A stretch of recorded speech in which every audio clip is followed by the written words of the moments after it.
Hey everybody!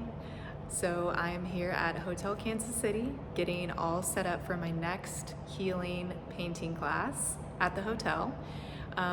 This class tonight is meditative ink painting. It's called Sumi-e, and it's a style practiced by monks for thousands of years. We'll be relaxing, listening to meditation music, hand grinding our own ink on an inkstone, and everyone who comes to the class gets to take home their own inkstone and ink to practice at home. And we'll make a style of painting called Sumi-e, which means ink painting, and each guest that comes to the class gets to bring home this ink painting. The one thing that I'm most excited about, though, for this class in particular is it's in the presidential room, which is where my parents got married, or rather where their wedding reception was over 40 years ago. So I'm in front of this incredible fireplace. I mean, just look at the details. It's so incredibly beautiful. So I wanted to show you the room before I set it all up, and just the gorgeous woodwork and carvings, and just all the beauty and the history. So I've explained this before through my residency videos. I've been an artist in residence here, actually the hotel's very first artist in residence since January, and I've talked a bit about the history of the hotel. So before it was a hotel, before my parents got married, it was actually a men's club, a gentleman's club. Women weren't allowed until the 1970s, but men would come in here and meet and host functions in here. This has been around since the 1800s, and it really actually wasn't renovated to be a hotel until rather recently, the past 10 years. So this room is just spectacular, and so are all the other rooms. Each of my classes will be taught in a different room of the hotel, including one on the rooftop and one in this beautiful stained glass room called the Tutor. So we're kind of just getting started. This is my second class. The first one was in the gorgeous lobby, but it's so nice to just be in a historic hotel, and I love being here. I've loved being here since January, painting live in the lobby and having my original exhibition up on exhibit in the lobby for the whole month of February. So I just wrapped up more live painting in the lobby in March, and now I'm back with classes each month. So the first Wednesday of the month, I teach a class. Each one has a different healing painting theme, and again, tonight is meditative ink painting. So it's a medium and practice that I'm actually just becoming more and more familiar with, and it's really helped me grow not only in my meditation, spirituality, but also in my life and walk as an artist. So I'm excited to bring this tool to you guys, and just like each of the other classes I'll be teaching here, I'll offer this class.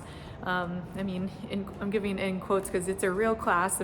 People are paying for tickets, but I'm offering it free here on my YouTube channel. One, I just want to provide a tool for anyone who can't make it here in person, but also it won't be the most perfect of quality. I'll be setting up my phone, doing my best to capture not only everyone that comes to the class and what they're working on, but also I'll try to do my best and set up the sound quality and that kind of thing, so you can actually take the class and get the tools and do it at home along with me at your own pace. So this one is going to be a lot easier because in the lobby last month it was super loud. So here in the presidential it is a lot more controlled. So I am excited for you guys to join along, and I'll show you more of the setup, and we'll get started here shortly.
Okay, I mean, come on.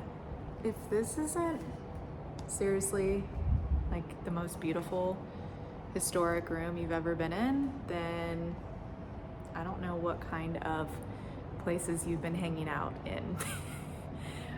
This is where my parents had their wedding reception over 40 years ago, so it's beautiful to be here. I try to get them to come on a date night, but my dad said he's terrible at art, and they're going apparently to the Back to the Future place. So anyways, more on that later, but let's just have a look at this incredible room. I'm gonna show you more when it's set up, and I'm having a hard time with the window lighting here, but there's my easel. Here's where everybody will be set up.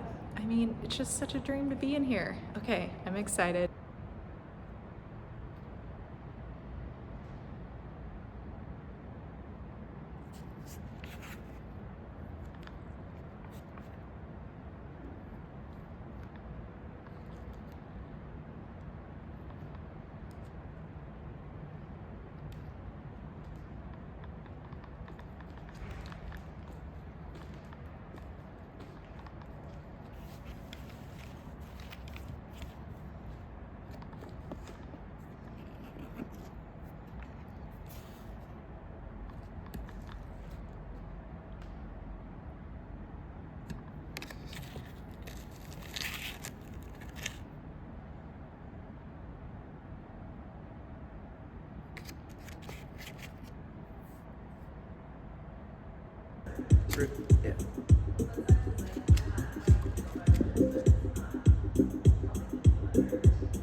Yeah.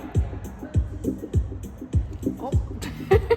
We'll cut that part out. Blooper. Blooper reel. All right, perfect. You good? You're the best.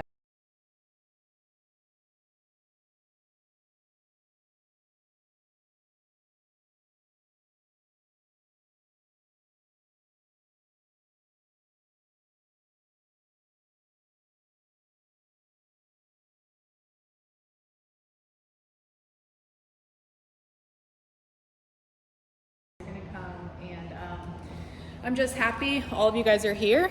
I'm gonna be recording this class facing me, because I'll just post it on my YouTube channel for anyone online to catch. So don't mind me with the setting up of the camera. Also, feel free to get up and go to the bathroom at any time. Just right out here. If you haven't been here before, feel free to explore before or after class. But just a brief for a couple of you, about half of you that I haven't met before. I'm so excited that you're here. A little bit about my background. I am a fine arts major, but I really fell in love with art because of my grandma, my mom's mom, who was a professional China painter.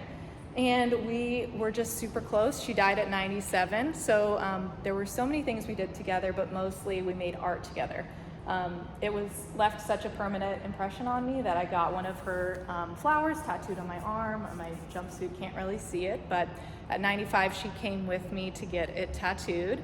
So she sat with me for 4 hours while I got it tattooed on me. And so I think art always starts with love. Like, any of us can go to school for art, but really the passion starts with having that passion, just like anything else that we're gifted in or that we're excited about: travel, music, all of that.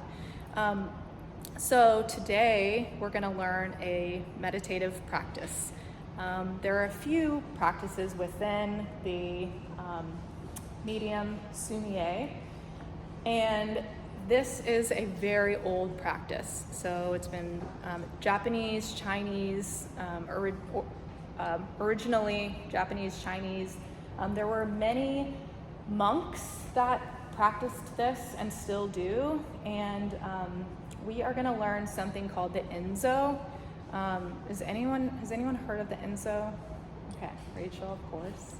A couple of you also might have, Shannon. And basically what it is we paint a circle, and monks would do this over and over and over, like breathwork or like any other form of meditation. because they're getting themselves in the mindset of like this repetition. So it's not necessarily them painting something that's going to be a masterpiece. Really what they're doing is taking the idea of getting themselves in the right mindset. So we're going to practice the Enso, and we're also going to make a final piece, which, don't be scared, it's really about painting how you feel about whatever subject you're trying to capture. So from my last collection, Flying in the Dark, my most popular piece was called The Bat. And I don't have it with me because it's sold. I was wishing that I brought a print or something. I did bring some other things to kind of show you. But basically, I practiced and practiced and practiced before I got to the final on a bunch of different mock-ups, because unlike almost every other medium, painting medium, you can make mistakes and you can change them, you can erase them, you can find other ways to like manipulate the paint. And with ink, that's, I think, probably one of, or the only medium that is permanent. So something's really cool about that, I think, in the sense that we have to let go of perfection. And in the art of Enso, or the practice of Enso, they're forming the circle. I'm talking about like monks, but us tonight, we're forming the circle because, and some monks leave a little bit open. So you kind of have the choice whether you're gonna close the circle or open it. But really what it is deciding that imperfection is perfection. So that's kind of like the thought that we're going to be thinking about tonight. And because ink is permanent, you just have to have the mindset that I'm going to put on this paper like how I'm feeling. The cool thing about Sumi-e is it's very modern, so I feel like it's ultra like modern art. When you look at it, you really want it to be like, this is acrylic paint. I mean, this is something I did, but would anyone have any idea like what this subject is?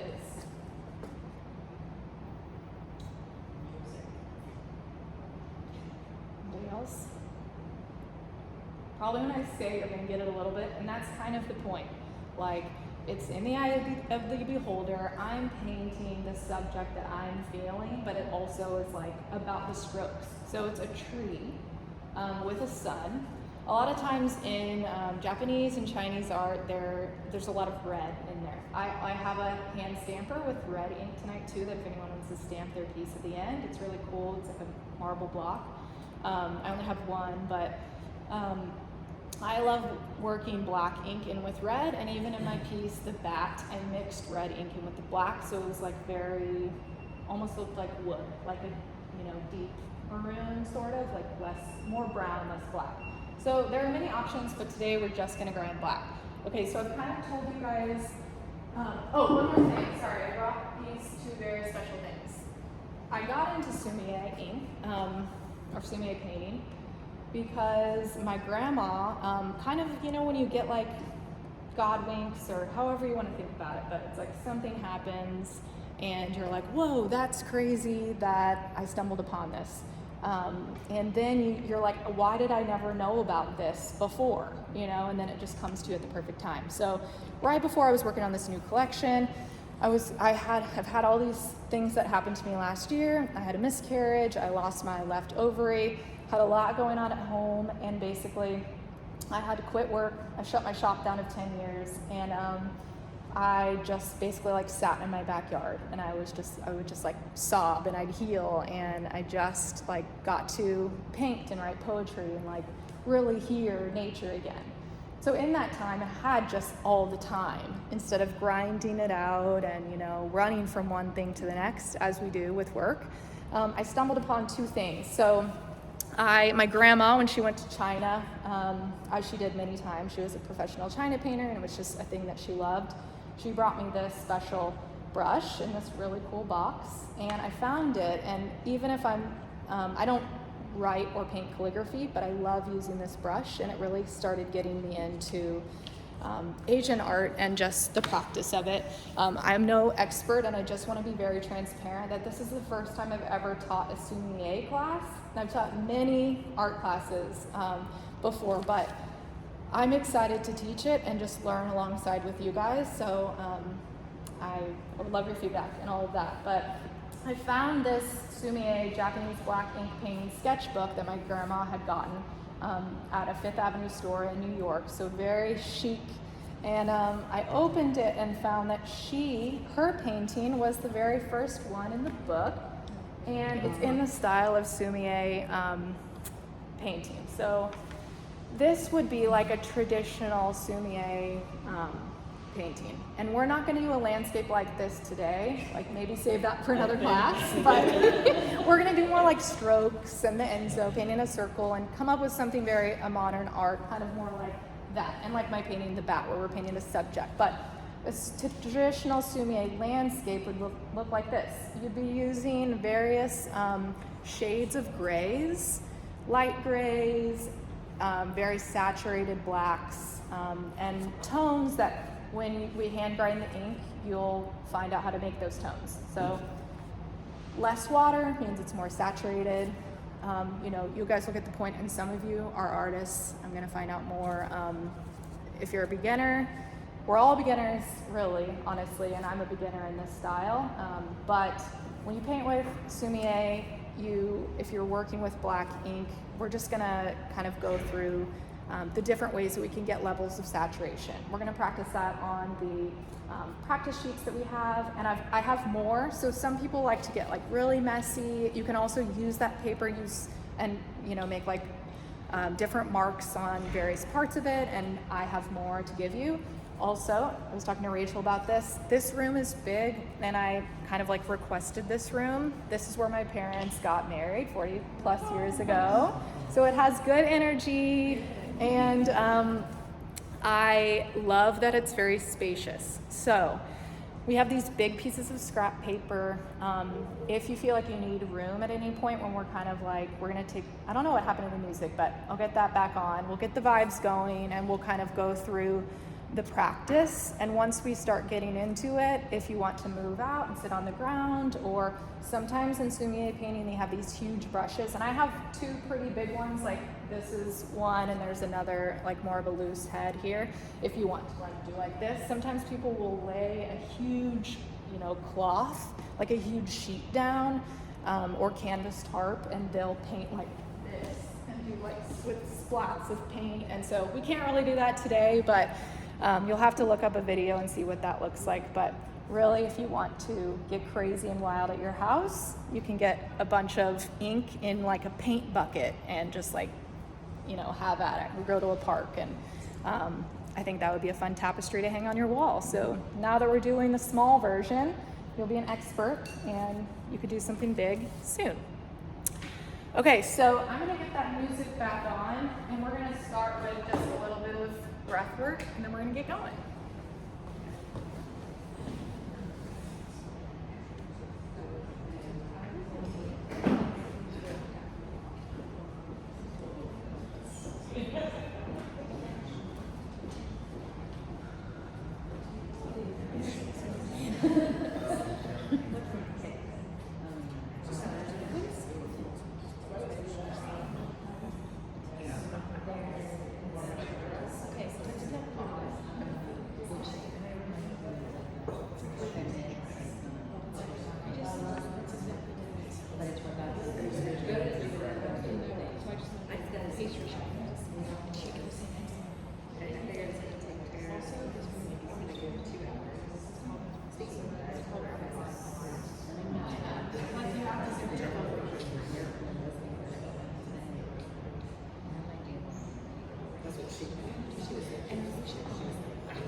spirit of this. And I feel like either something that's like light with words or that you feel comfortable with, but ideally not something that you're going to like sing along to. So I'd recommend, if you're starting some kind of practice like this, make a playlist full of some kind of like animal sounds or kind of like this, humming and anything that you can kind of escape in, that you're not going to be like dragged back into the moment of reality, but instead to escape further.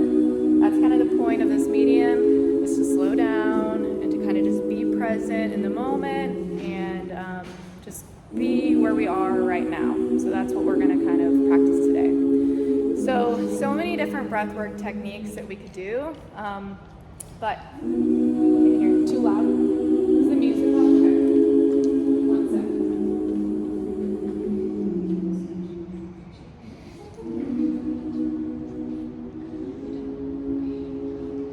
Sorry, I don't know what's happening. That's okay. I want you guys to be able to hear the music, but definitely want you to hear me. Is that better? Yes. You guys hear me? Okay, please tell me if you can. Okay, so we're gonna do a technique called box breathing, and we've all probably done it, but I just feel like it's the easiest one.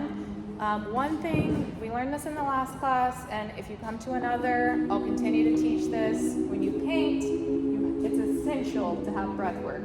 The best way to do it is to already have it in your head. You practice it so much that it feels like second nature. Of course, we all have to tell ourselves, remember to breathe, that kind of thing. But with painting, it's very essential, especially if you're making like a fine line or a closed circle like we're gonna make. You breathe in, and when you make that stroke, you breathe out. For example, like I'll make large murals where I'm painting by hand, like by eye, using no tools, long like lines that have to be straight. You can do that, like any of us can do that without skill. You just need breath attached to the painting. So especially in something like this, not only are we trying to relax, but we're also trying to catch the stroke in as, succinct way as possible, or like in the clearest way possible. So we're gonna practice this breath first, and then I'm gonna show you how to grind the ink. I've mentioned this to most of you, but we had a boo-boo with the inkstone, so I'm so sorry. My goal was for us to all grind the ink together, but we're gonna have to work with our partner and kind of trade off like every minute or so, however you guys want to do it. We'll just have to trade off. I do have like loose ink, loose Sumi-e ink too, and I can drop it on your inkstone. So if either you get tired of grinding the ink, or at some point you just want like a more saturated black, we have that, and I can give it to you.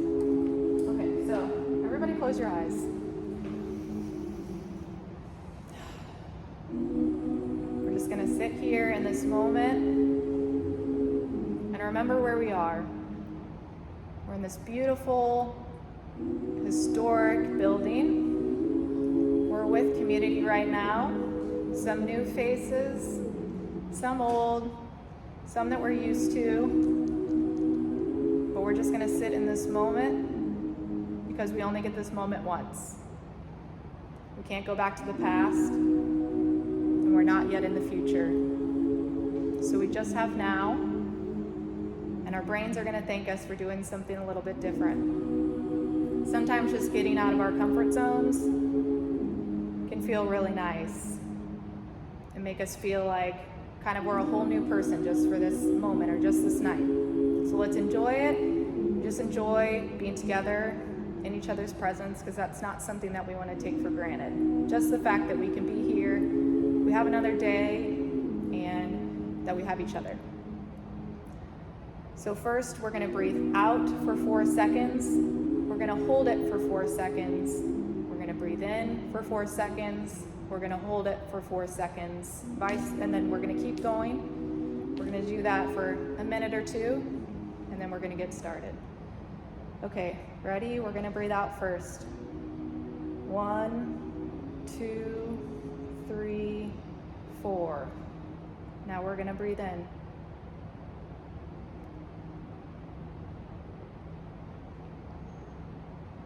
Sorry. Okay. Sometimes my mind goes in a totally different place.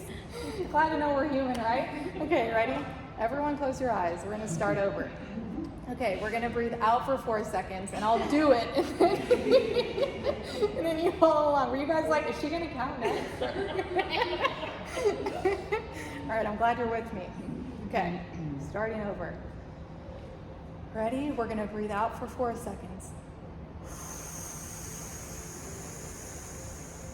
Hold it for 4, 2, 3, 4. Breathe in for 4 seconds. Hold it for 4, 2, 3, 4. Breathe out for 4 seconds. Hold it for 4, 2, 3, 4. Breathe in for 4.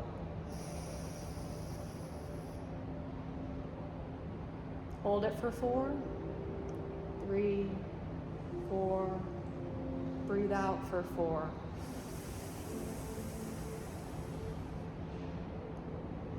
You have your choice of breathing on the outside or in the in.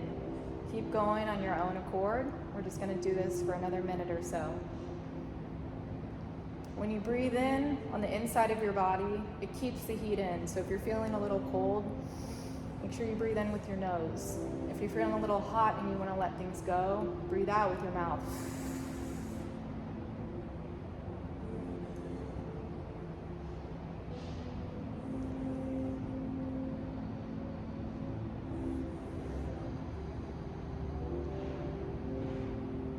Sometimes it helps me if I hold my belly a little bit so I can feel myself actually breathing in. Kind of make sure you know you're doing it.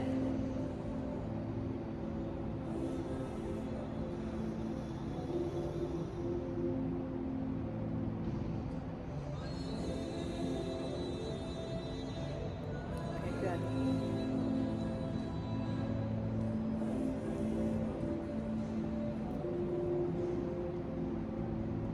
All right, open your eyes. Don't forget, at any point you can just go back to the breathing. This is probably the easiest going class because we're not learning a ton of technique. We're learning actually how to do this practice, but we're not like learning. You're not going to watch me paint a landscape and kind of like feel stressed out that I have to get this exactly right. So it's going to be a relaxing, comfortable class, but if anyone needs to stop at any time, please let me know. Okay, so in front of you, you have 2 large pieces of scrap paper. One of them, for the most part, you're going to keep on the bottom because it's going to be like a placemat. It's going to catch things that we paint. We've got a second piece of that scrap paper that we're actually going to use as a scrap, and we're going to use that first. So keep your placemat on the bottom. To the side, put your, placemat on the bottom. On top of that, put the other piece of scrap paper, the large one. So like we've got this on the bottom. On top of it, do one more because we're going to work with that first. And then on the side, do your piece of mulberry paper and then your piece of recycled cotton paper. We're going to use those as more of like our finals, but we're going to see how it works on there. The other thing is we're going to see how this works with the scrap paper. Like I said, I have more. Some people are only going to want to use one. Some people might want to go with multiple. So you let me know. You can have as much as you want, and I'll just bring them to you as we go.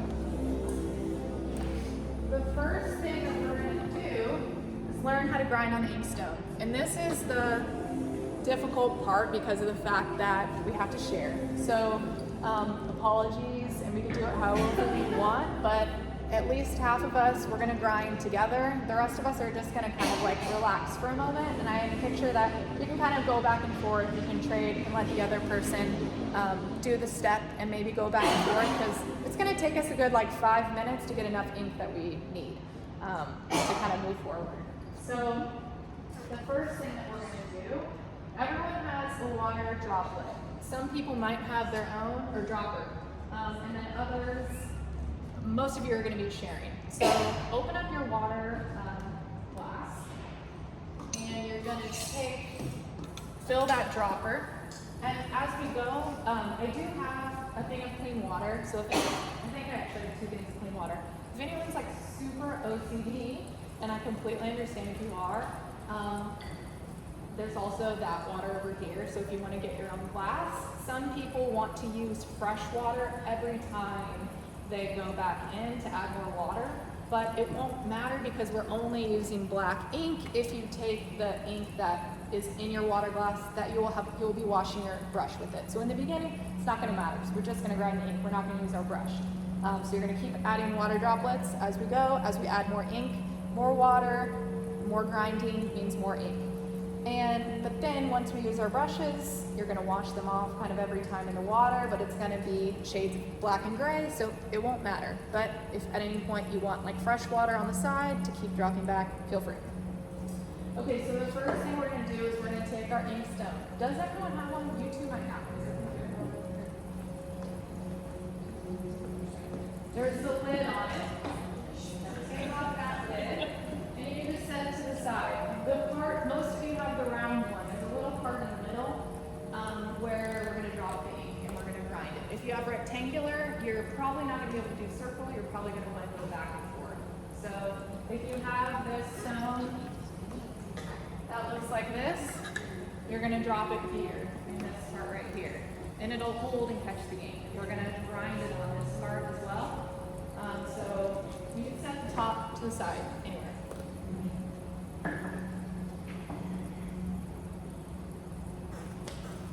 Next thing we're going to do is we're going to take that water droplet. You both can do it, so like whoever wants to go first, whatever, grab some water. Add really as much as you want, but maybe like 5, 6, fill the droplet and then drop it in there. You don't want it to be more than like this much to start. It's kind of like when you make the saw, when you take the saw, you know, sushi. Oh, wow. There's no going back. You have to like start with a little bit. Yep. So just kind of maybe a little bit more than that. We'll start to notice though as we grind the ink. And you'll get the feel. We're going to test it too. Okay, so this part is meant to be very relaxing. The whole grinding of the ink, and the reason why we're doing it, instead of just, I have plenty of ink, we could have just gone with that and painted. The whole point of this is it's part of the process. Monks would do it to get in the feeling, to get centered. This part is supposed to be very meditative. It's kind of like people say putting stickers on like a stack of 100 things is meditative because you're doing the same thing over and over. You get in the moment. There are no surprises here. So it's kind of like, I think the reason maybe why it's meditative is because it's safe. It's relaxing. We're just doing one thing over and over. And actually, I think the whole idea of being in the moment and being present and grateful for what you have, when we are making our own ink, it makes you really kind of open up your mind to the fact that, oh wow, okay, yeah, like in a different way, but somebody, even if it was in a factory, ground that ink that we use to make a lot of things. Pins, you know, so many things we're not really thinking of. There are whole ink factories, but it makes us be mindful, you know, for what we have. It's kind of like you stare at a chair and you look at it every day. You really don't pay attention to it until you really look at it and think, wow, there are 3 pieces of wood for a tree on that. Someone took, you know, that piece of iron and they welded it to be on this chair. So it kind of gets us in the mindset that we're grateful for having this ink.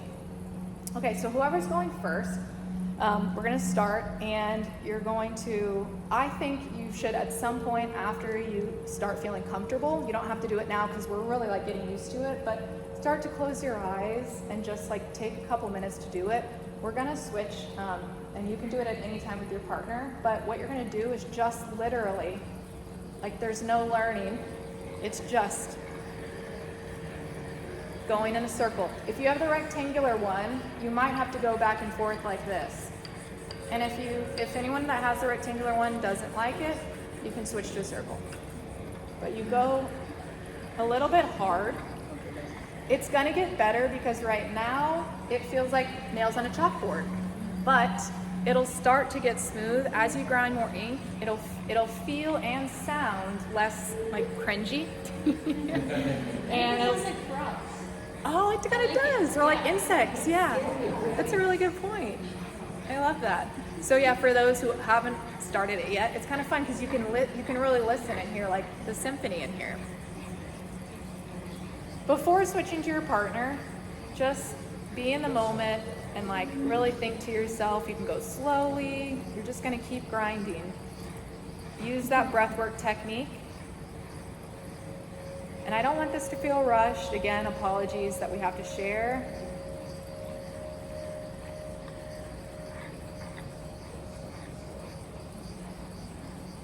As we start making the ink, you'll really be able to, each person will have like plenty of turns. Just here in the beginning, it's gonna be a little bit harder, but I want you to mostly close your eyes or have a soft glance, just looking down at your ink. And you're just gonna keep going. Again, like I said, this might take a few minutes. At some point, if your hand gets tired, switch with your partner. You could take different strokes, like I have it on the side, but I really like to go straight down on it. Okay, so if you feel like nothing starts to happen, like if you're just doing the same thing over and over, in order to make more ink, you have to add a little bit more water. After we get going and after the other person tries, we're gonna experiment with different levels of saturation, and I'll show you kind of how to get those gradients. But for now, add a little bit more water. If you kind of feel like you continue to grind and like nothing's happening, it's because probably it's not, you hit a limit on like how much you can actually grind from the stone. So you're just gonna have to add a little bit more water. It's kind of cool. I'm working with a new stick tonight since one of you guys has mine. Someone's got the good juju. I don't know who, but this one I'm working with has like gold foil in it, so gold flakes are falling into my thing as I'm grinding. It's kind of cool. What does it say on the back in the black? In the black? What do you mean? Oh, I actually don't know. I think they each say different things. But I know. Oh, good point. She said translate app. Yeah, just Google Translate. It'll just Like if you take a picture of it. Well, look at the brain. I know. I teach kids that don't speak English, so.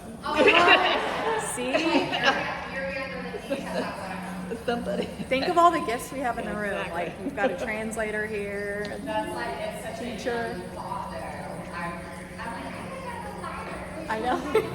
Do you have? Yes. I've just recently learned to make a shoe. Same. I mean, it's a struggle. Anything involving technology, like tell me out unless I have to. Yeah. I mean, my dad was like, oh. Okay. Like that's what I was feeling like. I was like there are two different. The outer side is definitely smoother than the inner side, but like in the land. Has everyone switched? Like, has the second person started? Yes? Okay.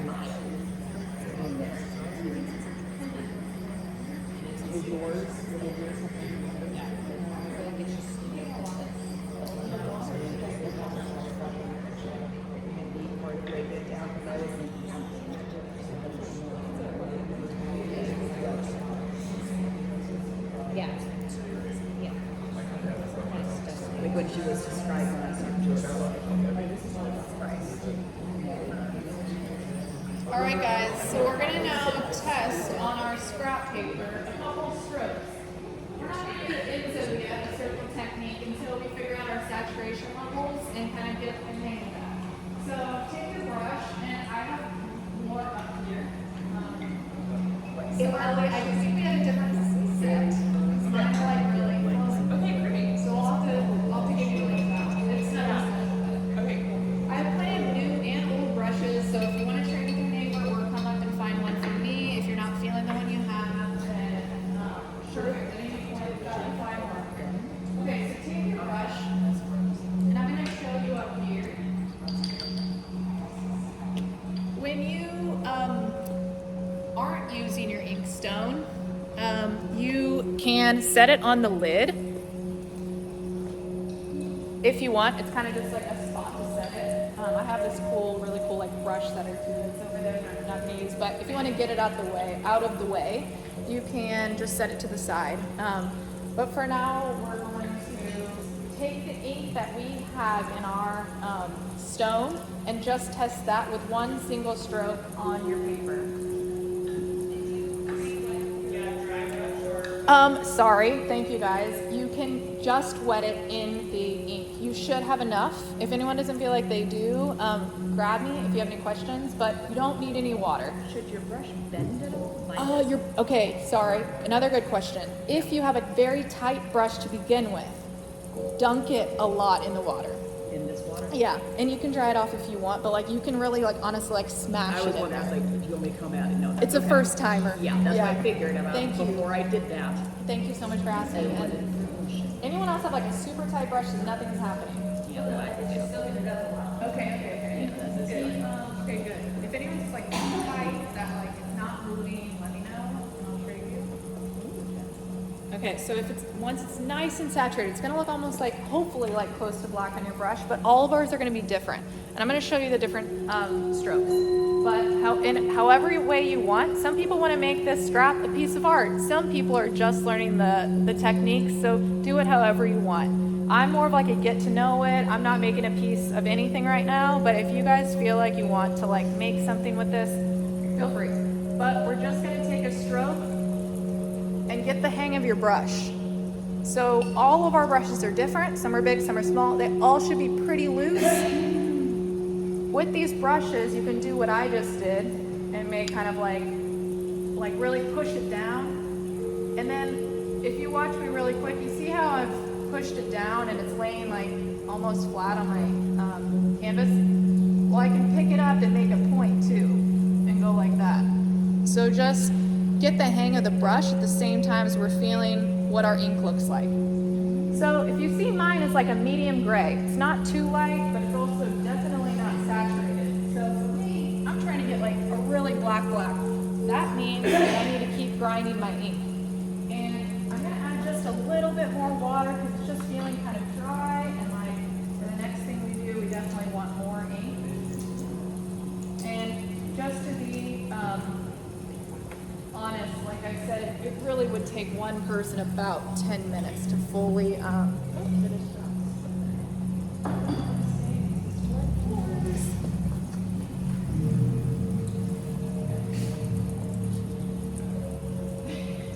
It would be me to like make a mess.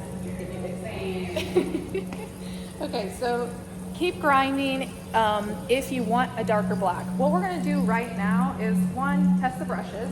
We want to test these different lines. So get a feel for how the brush works, but also we want to get a feel for how to create a light gray, a dark gray, and a middle gray. I just created a middle gray. I'm going to go for darker, and what that means is just keep grinding my ink. So it makes a lot of sense, right? Like the more saturated, that means more ink. The more watery, light, more water. So the easiest part is to get the lightest one. Obviously that means add more water. So I like to go with the hardest one if I'm getting a real saturated black. Looks like you guys got some really nice deep blacks. Like everyone, for the most part, I'm seeing some nice dark blacks.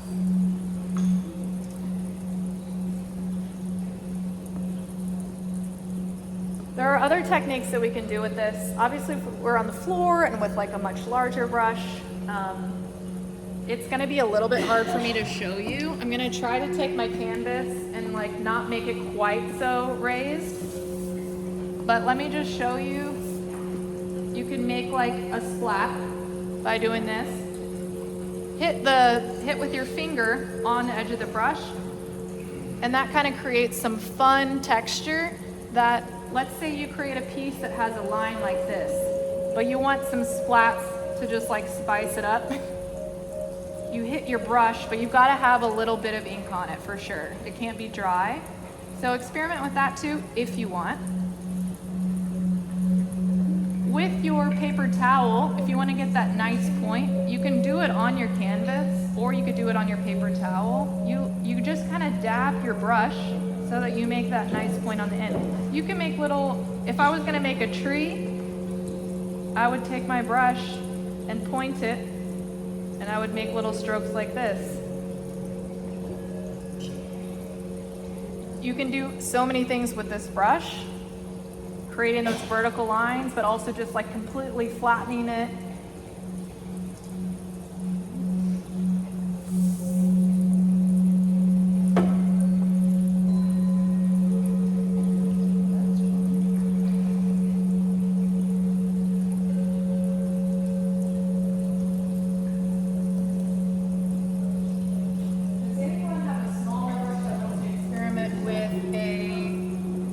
brush. All right, I've got this biggie one. I'm gonna show you guys what it looks like, and I'm gonna pass it to Ellie, and then if anybody wants to try it after, feel free. But this would be a really good one to do like on the ground. And again, don't be shy. If anyone does want to move around, I'm gonna show you. With a big brush like this, I've got a couple. You've got one right there. Remind me of your name. Okay, and obviously you'll need a ton of ink for that to like really saturate it, but if you wanted to be on the ground, it's a lot easier to make the marks like this. And be careful, contained. I'm gonna have to wipe that off, but also you can really go like, if we're gonna do the Enso, the big one really lets you kind of get into it. Maybe more ink on my brush, but it's fun on the ground. If you have a big brush, you can really work with it a lot better.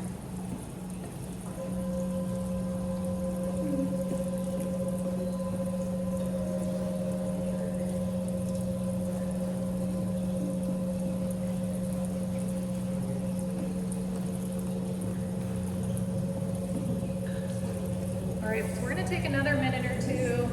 No rushing, just getting a feel for our brush and for the different levels of saturation. And then we're gonna next move into the Enso, the painting of the circle. Anyone need one more thing of scrap, like while we're on this exercise? Okay. Yes, please.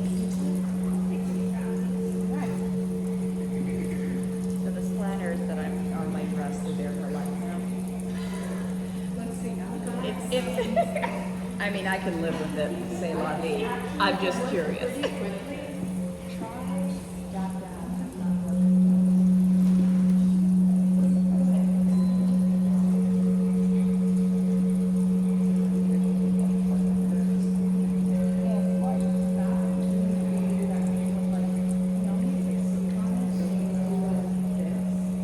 I'm just worried it's actually spreading with liquid. That's why I was like, that's okay, that's okay. It's luckily it's a pattern, and so we'll just let it blend in. I just didn't know if there was a trick. It won't. I feel like it's the on old me, it's on me. soaper. That is fine. It is part of me. I will always remember now. I shall do this with. I know, this is why I do this. As like kind of uncute as it is, it's like Yes. I know myself too Oh, no, it's well. cute. I I'll like ruin it. whatever I have. Okay, who has a question? Wants to try to See?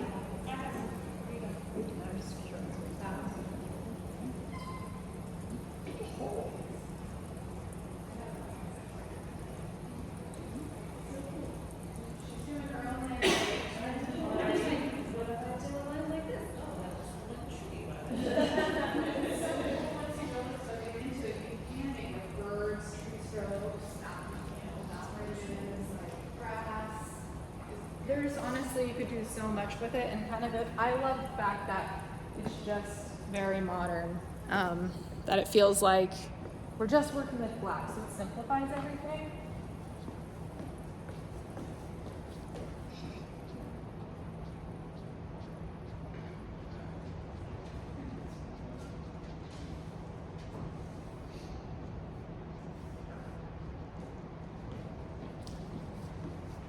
Okay, so this next one, we're going to go with one more scrap paper because we're going to paint the Enso. And before, some of you might want to have your Enso as a final piece. So we've got, hold on one second.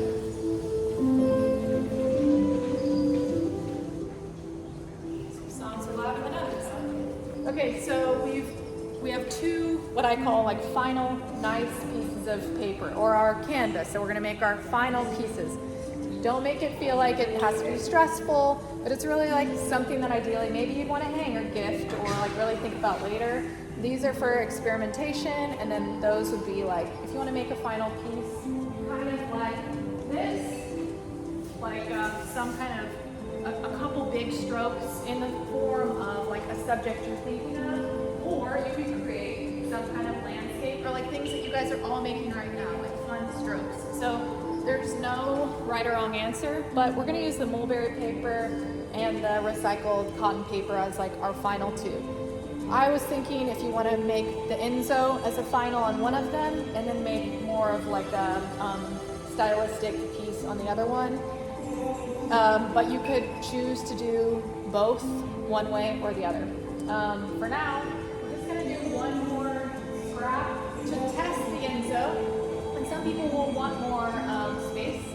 I feel like it's best if you try it multiple times on the piece of paper. You can go over and over, but I'll kind of show you like how it works. It's really simple, but the idea is, again, not perfection, it's imperfection, but we are trying to make a full circle. And in a way, like, this is a practice. So we're attempting to make that circle like better and better without it being perfect. So go ahead and start making more ink. You're probably getting a little bit low. Some of you have already kind of refilled. But go ahead and start making more ink because we're just gonna need it the whole time, honestly. So keep running that ink straight off. So I'm gonna start practicing one more set of scrap paper before we test it.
Meditative mindset one more time, just to get used to painting the Enso. Because it is a meditative practice, just like grinding the ink. And when you're at home doing this, the goal is that you really get in the moment. After you grind the ink, if you do the Enso, you're going to already be there.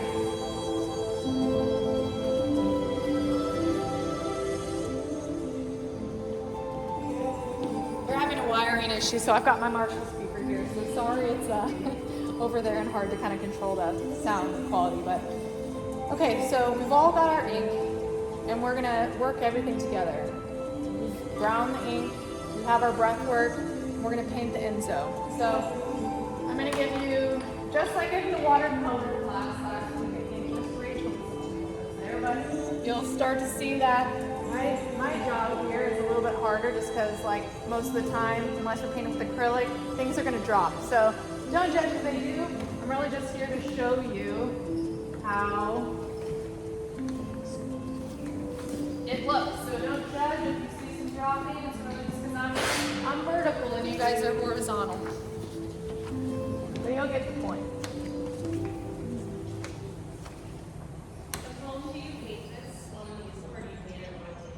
Table for sure, definitely with this medium, unless like you're doing super saturated, but it's likely going to run no matter what because it's water and ink. So like we can't create thickness unless you add an extra medium, but just with water and ink, it's just going to drip.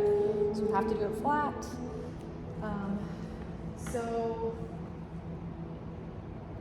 All right guys, just like before, you don't have to close your eyes, but we're gonna close down our eyes, just make them a little bit lighter. We're gonna start breathing, just really get relaxed. And once we're there, and we have that ink, we're gonna soak our brush. So make sure you have enough ink in there. And when I mean soak our brush, I mean with the ink, not with the water, because we want a really saturated, like black, but with enough water where it's movable. You don't want really it to be dry at any time unless part of your painting involves like a dry stroke for texture. Otherwise, in this medium, you want fluidity. You want it to move, like it's part of your body moving, part of your brain moving, everything like that. You want there to be fluidity in the brush. So soak your brush with the ink. And then we're gonna do just like the box breathing. You're gonna breathe in, and as you breathe out, we're gonna skip the hold. That's just for like when we're in our own practice. But when we're painting one specific stroke, and we need that to be a straight line or like a solid kind of perfect circle like we're attempting to make, imperfect, perfect, we need to breathe out as we're doing that stroke. So the technique is breathe in, and you're gonna kind of like hold it at the top of your chest, and then as you have it all up here, you're gonna breathe out the whole stroke. So I'm not gonna be able to like say that as I'm doing it, but as we're gonna do it together, and the first thing we're gonna do is we're gonna breathe in with an interior breath, like in your chest, and then we're gonna prepare, and when you're ready, you don't have to do it at the same time, but you're gonna go.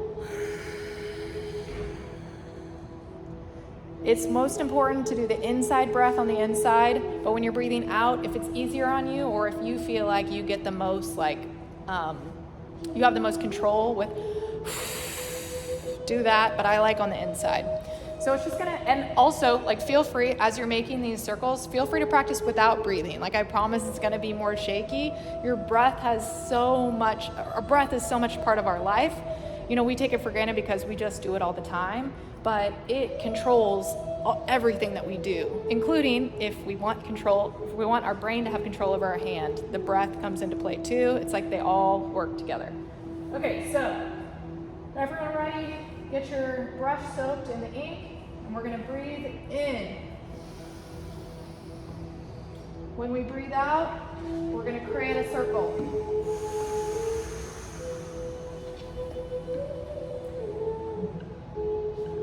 So ideally, you're gonna create kind of a perfect circle, but again, in Enso, it's a certain technique. If you want to leave the circle open at the end, you can.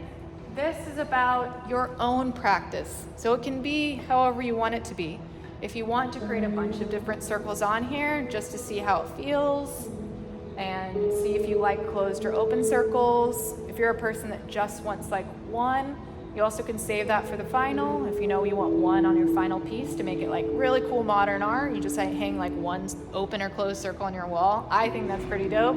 But here, we're just getting the hang. Again, it's a scrap paper, so do it however you want.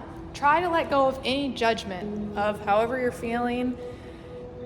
We are all trying this mostly for the first time. Some of us have done it before, but if anything, we're all mostly non-experts in this. And this is not an expert medium anyway.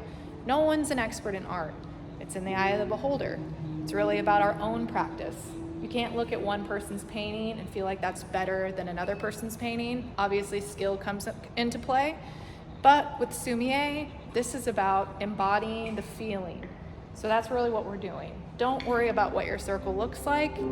If you practice this more at home, and whoever doesn't go home with an ink stick, you'll get one later. But when you practice this at home, you can really focus on, to you, what feels like an imperfect, perfect circle. And you'll practice it over and over, as monks would do. They practice this as part of their daily meditation, whether they're doing one circle or they're doing multiple. So take a little bit of time and really don't rush it. Use that breath and just soak into what you're doing.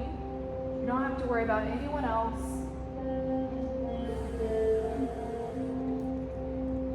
I just want you guys to feel how it feels to connect your brush with the paper, with the breath, and even look at the circles you've made. You're gonna see different gradients even within those circles. To me, that's special and that's unique. And it just shows that it's something not to take for granted. We've got this paint right in front of us, and we can do whatever we want with it.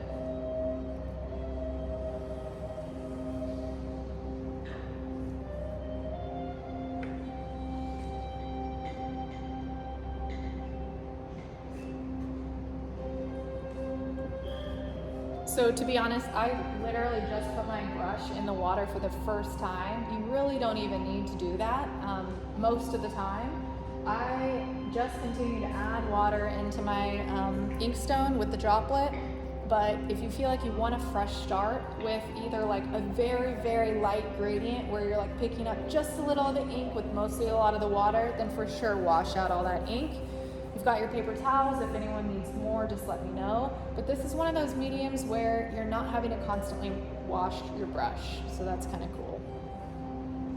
This would actually be an amazing medium to travel with too, just saying. Watercolors is my favorite because you can like make them really small, or gouache, which is like watercolors. But this is so nice. Imagine if you just have this ink stick in this stone. All you need is paper and water. You can do it on a train, a plane.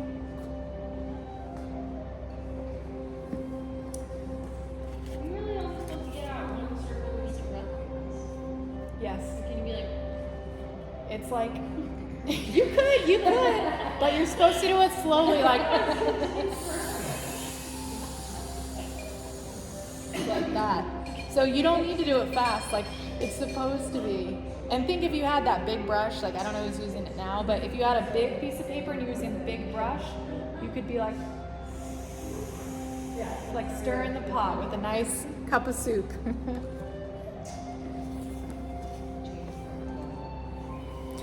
All right, guys, as we wrap up this, we're gonna take a short 10-minute break. Feel free to wrap up what you're doing. If you don't need to go anywhere, you can keep working on that scrap paper. You can ask me for another if you need it.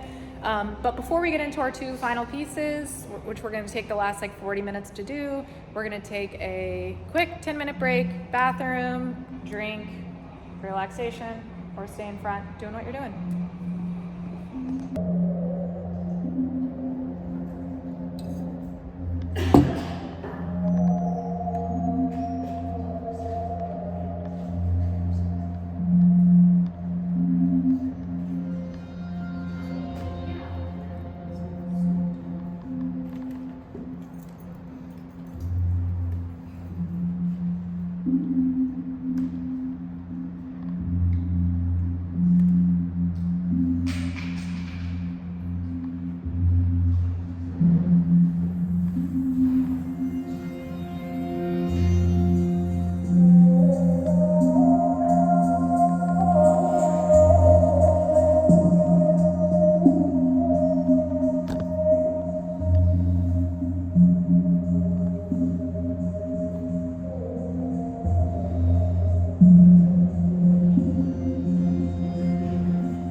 feel free to just go with the flow. If you guys who are already back and feeling good, just start making more ink.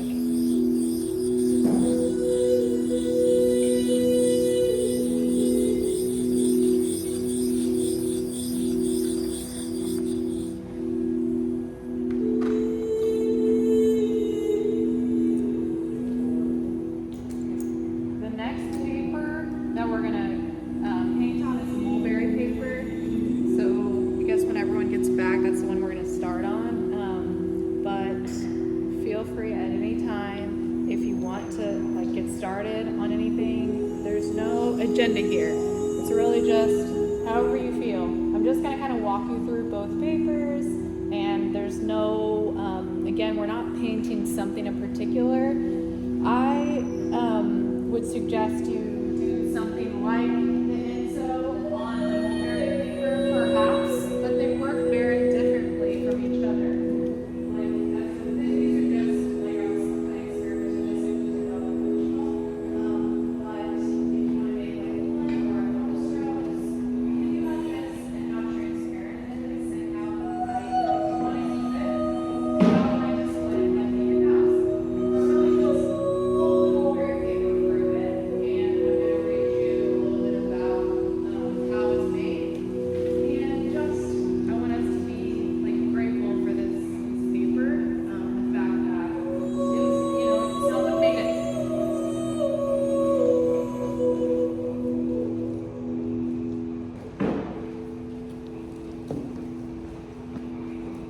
Just as an FYI, it basically says dragon and the place that it was made at. Dragon. Oh, It says long side, and it just, which translates to like dragon, and then that long is like the dragon, and like then, where? and on the back they have a dragon, and then what side is those words.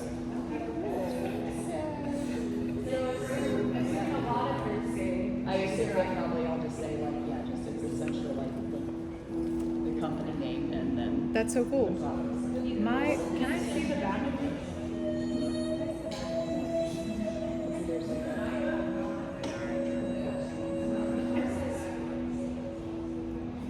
don't know if they are yes, that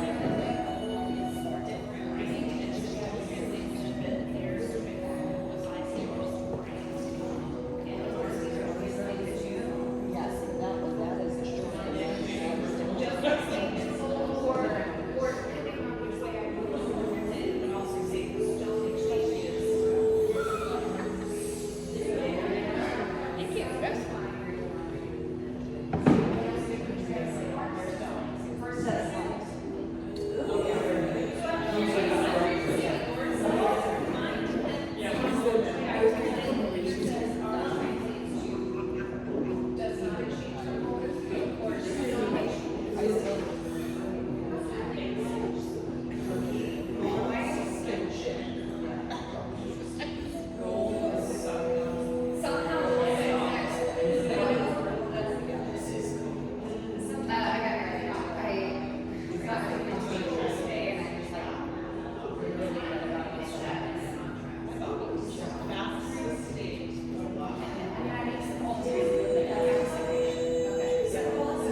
Both.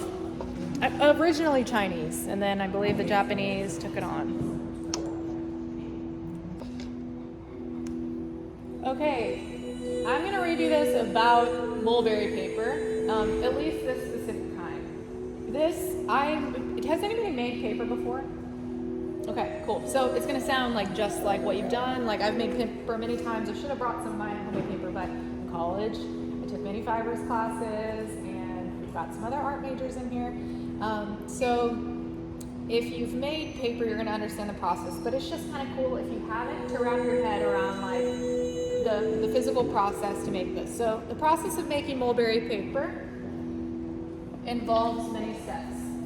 First, the mulberry tree's bark is harvested and soaked in water to soften it. Then the softened bark is stripped into thin fibers, which are carefully cleaned and beaten to create a pulp. This pulp is then mixed with water to form a thin, even suspension. Next, the suspension is poured onto a screen or a mesh frame, allowing the water to drain away and leaving a layer of interwoven fibers. The screen is then lifted and transferred to a flat surface where the wet paper is pressed and dried. This traditional method of paper making results in a strong and durable paper with a distinctive texture and character, as you'll see and feel. So this, if you were making your own paper, like you could make paper at home. If you just had a mesh screen, you could honestly take 50 pieces of paper that you've used before and recycle it by blending it, like blending these pieces of paper up and then laying them on a mesh screen with the water, and then you lay them out until they're dried enough where you literally pull the paper off like a sheet. So the mulberry paper is obviously like very delicate. The paper that I've made is much thicker, but you can even work things in like Cheerios, glass, leaves, and into the texture of the paper. So if anyone's ever interested in hand making your own paper, highly recommend. It's really not very difficult, and honestly it's super satisfying because you're like, wow, I have a piece of paper that I made. So we're gonna kind of like pretend like we made this paper tonight. Really, someone did, and it's just kind of cool. So just feel it in your hands, like realize how delicate it is, how there's pieces of texture, there's pulp in there, it's thin, it's very thin. You can hold it up to the light, you can see light streaming in.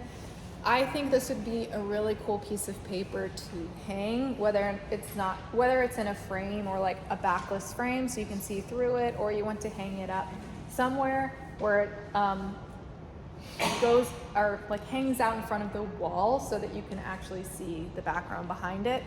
So think of this as one of your two final pieces. It doesn't have to be. Again, this is kind of a DIY situation where I just want you guys to feel comfortable with this practice. So do whatever you want.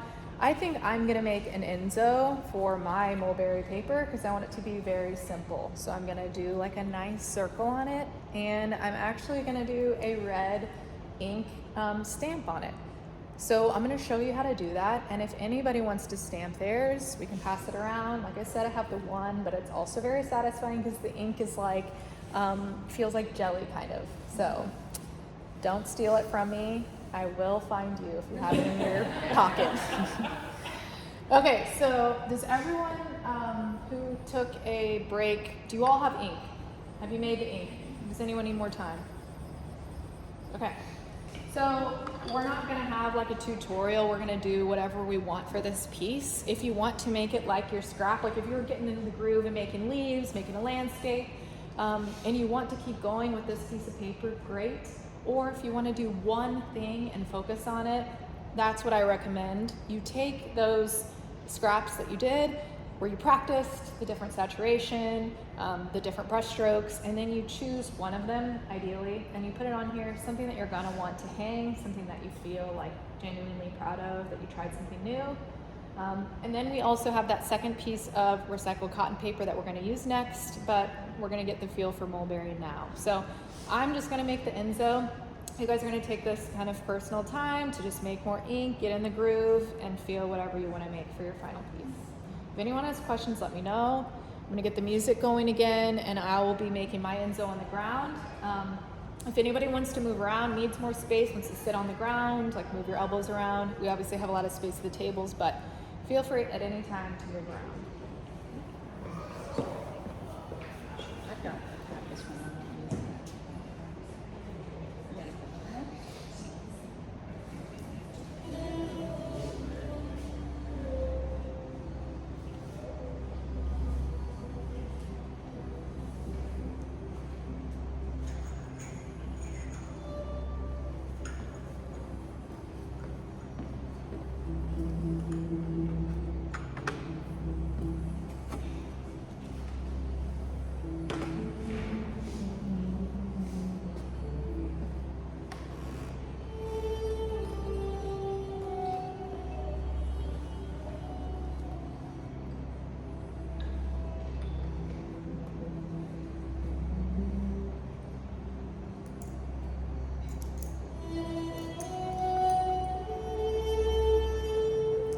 really to breathe and just let loose.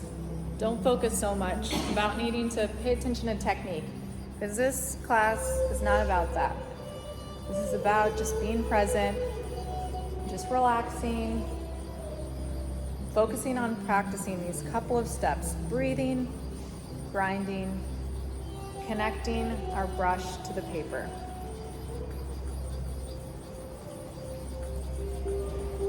And when we get to the next step, I'm going to teach you one more, or the next, I guess, final piece. I'm going to teach you one more technique, and it has to do with my piece, the bat, which I will show all of you on my phone since I don't have a printout. But it's kind of like this one over here with the tree. We're going to paint, whoever wants to join, we're going to paint in the essence of a subject, like a horse or a bat or a tree. And it doesn't have to be perfect. We're going to paint what we feel and see in our mind.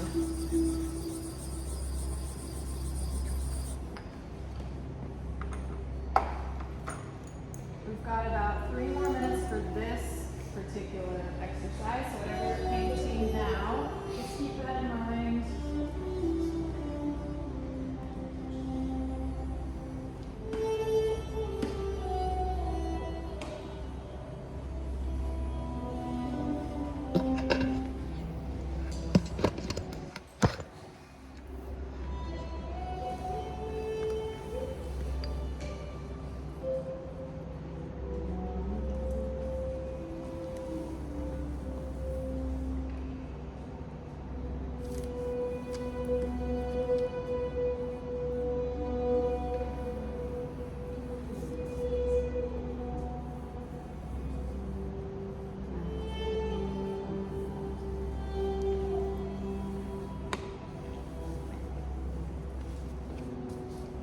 For anybody that does want to use my handy little beautiful signature piece, I'm going to show you what it looks like first.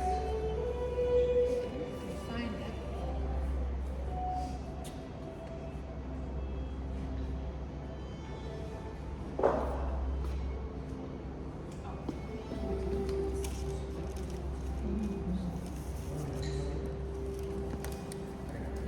So if anyone's interested, here are just a couple versions. We can create a more saturated. We can have something underneath it, so make sure it's not too hard of a surface. If you want to do it on a flat surface, kind of more like that. You can add your own signature, because there's a lot of ink in it. You can carve out your own signature, like maybe it's a letter of your name, maybe many people will use these already like branded sticks.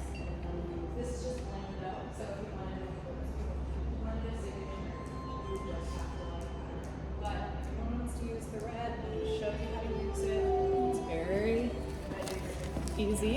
Especially with jelly. Yeah, it's very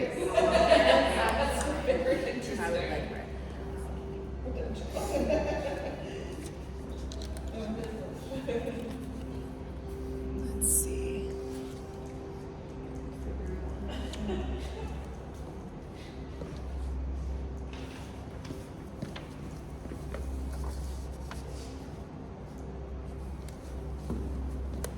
So we're just gonna have to get creative. I don't have anything really soft. You'd want to use like a piece of cardboard or something that like has a little give to it underneath it. I don't really have anything that I can think of that I could use, but you could use another piece. Oh, good point. Yes, napkins. Great job. See? That's why you're all here. Exactly. It's like 10 brains definitely think better than one, for sure.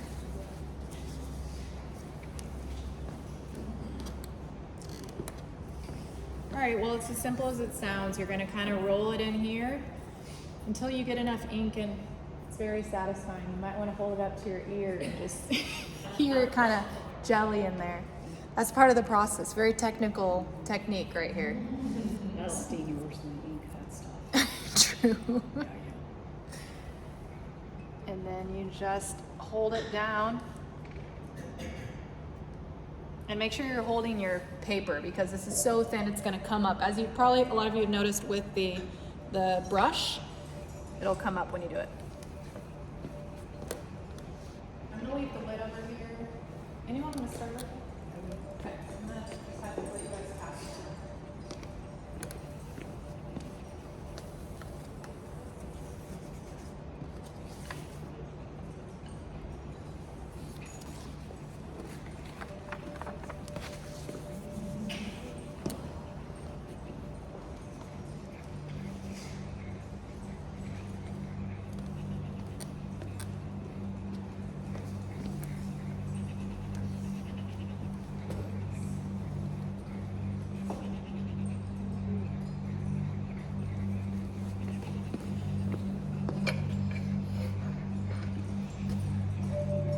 it doesn't take a ton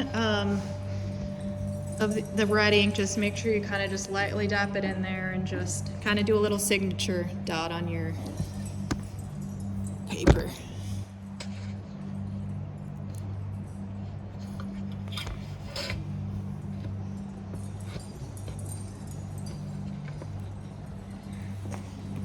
Alright, so we're going to wrap up here. I was going to take past the signature blocker now. But next, just going to give you an idea of a different technique you could implement if you wanted. Otherwise, you know, it's a free-for-all. Just want you guys to do what you want.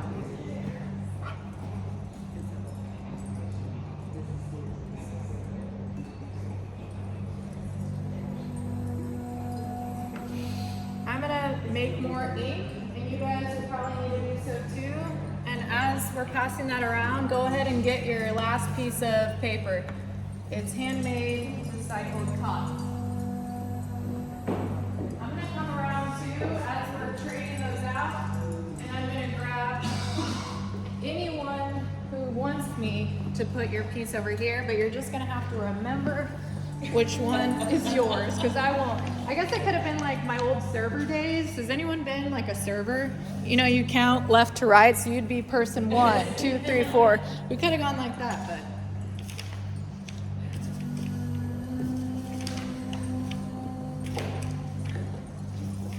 That would require me to be much more analytical than I am, though, right?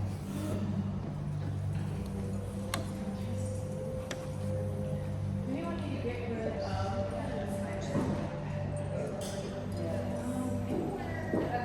really either of these sides?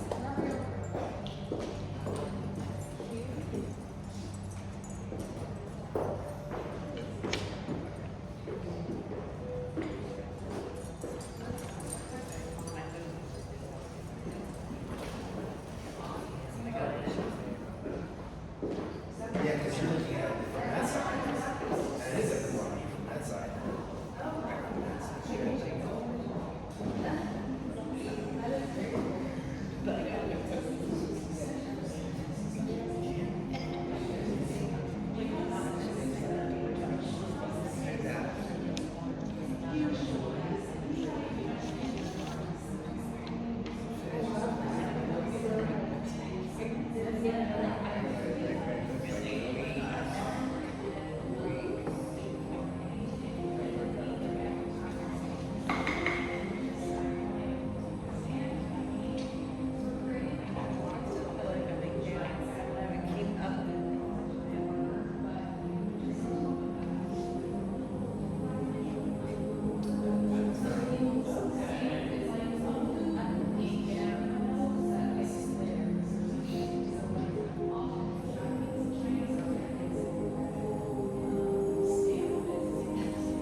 Like that, I'm like, that's still my favorite circle.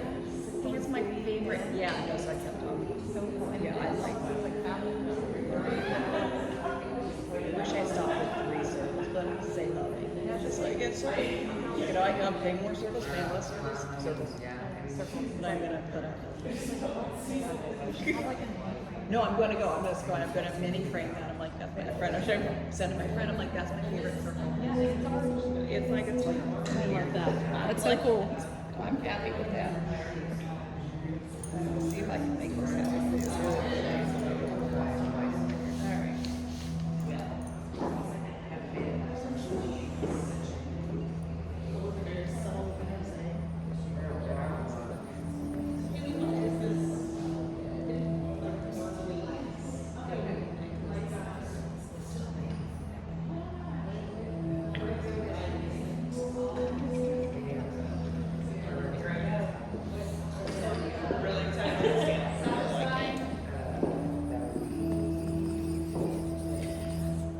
Okay, so we're gonna move on. I know some of you that are waiting on the stamp.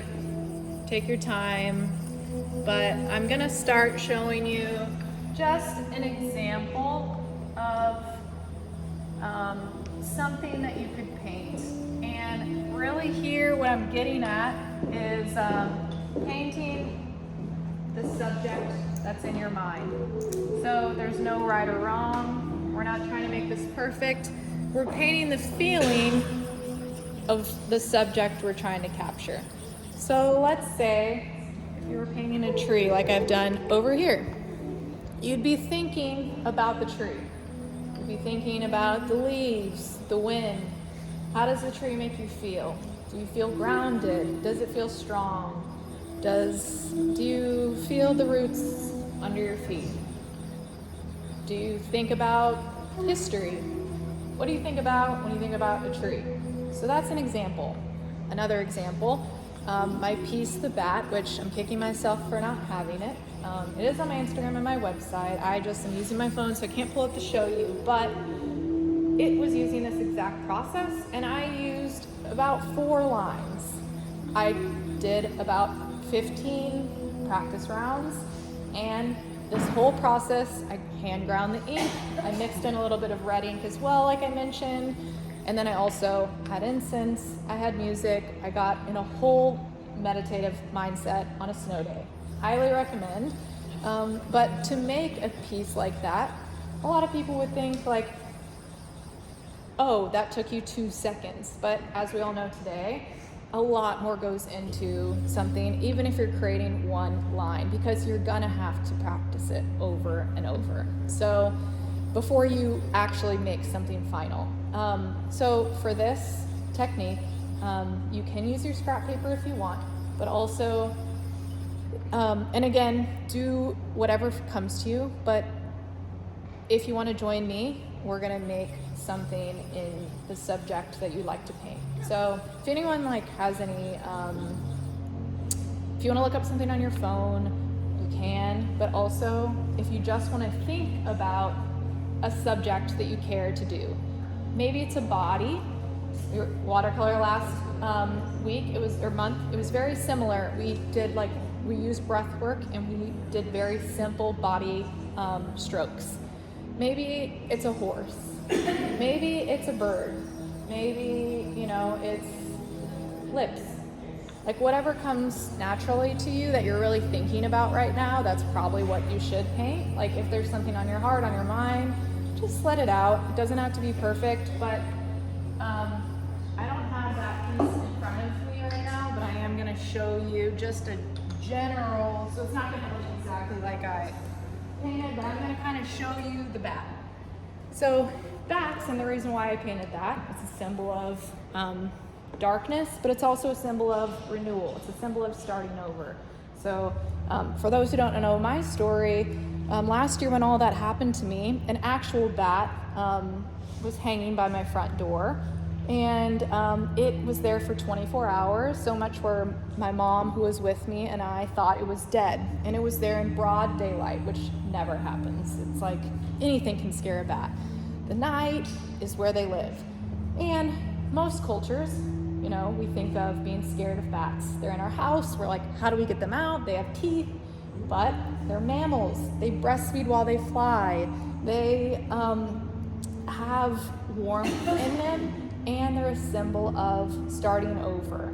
So like bats, my last collection, Flying in the Dark, was that concept, and it all started with the bat. So it was very important to me to capture that essence, that bats fly in the dark and they avoid obstacles all day long. So that's the essence that I wanted to capture, was like the strength, the darkness, but also like the resilience and the renewal of the bat. So if there's a subject that you feel called to paint, think about just brush strokes, lines. It doesn't have to be, I think the less lines the better, and that's kind of like imitating the Enso. So we're gonna kind of do something similar. I'm gonna show you sort of how I painted the bat, like with a couple brush strokes, and you can kind of do something similar, but less is more. I took like an initial stroke kind of like this, where I went down kind of like legs hanging, and went in up like that. Then I brought a head in, and I think a couple, like a line like this. There were a few other things, but this, in my mind, was a bat hanging upside down. Like, I'll have to show you my final piece, because didn't look like too similar to this, but I think there was some, I went in with like a couple thick lines in the middle too. I really wanted to have like a nice thick, almost like belly, so it was filled in. So I kind of like went in like that at the end, so that I had a few pieces of like, there were single legs that were hanging, and then there was like a head and a body. So I'm imitating like what I'm feeling. But really, when it's art, and especially when it's modern art, it's like you want someone to look at it and feel something. You don't necessarily want it to look exactly like what it is. So I hope that you guys can think of something that really feels calling to you. And if anyone like needs any help or has questions about how you might be able to kind of like pull that off. But if you want to paint in the language of the subject, that's a lot of times what happens in Sumi painting. It's like painting in the language of the subject that you're trying to evoke. And that language just really means like the trees, we're talking about their leaves, we're talking about their history, the bat, we're talking about renewal, things like that. So try to picture something. And also, if you just want to do your own thing, paint a landscape, work on other like strokes that you've done, please do. It's just kind of a fun way to paint a subject.